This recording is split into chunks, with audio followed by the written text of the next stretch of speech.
जान्दछौ Timbuktu, यो heating ग्याजेटमा 2000 degree centigrade temperature बढाउनु सक्छु म।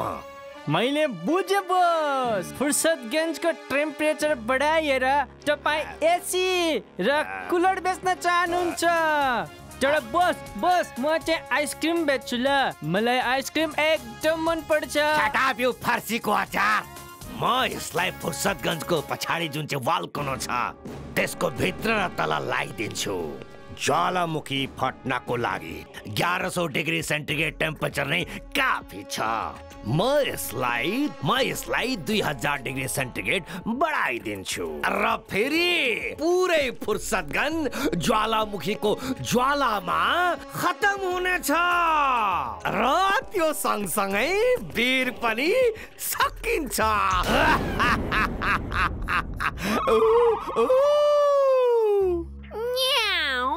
You are genius, boss. Super duper genius, boss. She is right, boss. She is right.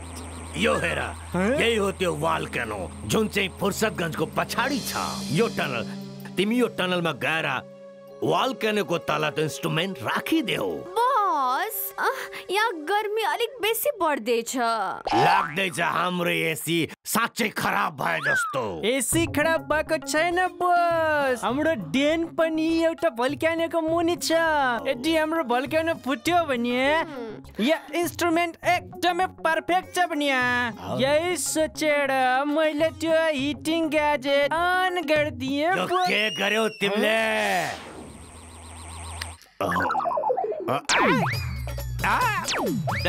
Timbuktu!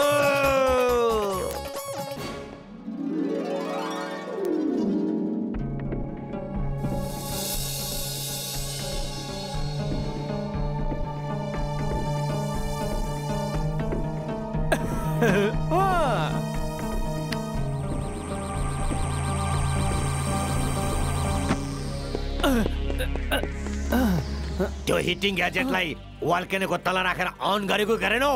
On गरिदिए बस। तपाईलाई त थाहै छ नि म कहिले गल्ती गर्दिनँ भनेर।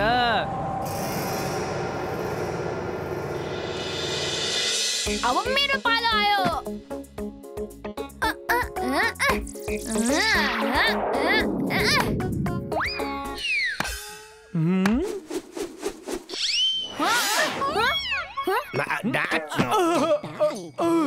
कसले कुटेको? यो डन्डी बियो कसले खेल्दैछ का? अब यो कुन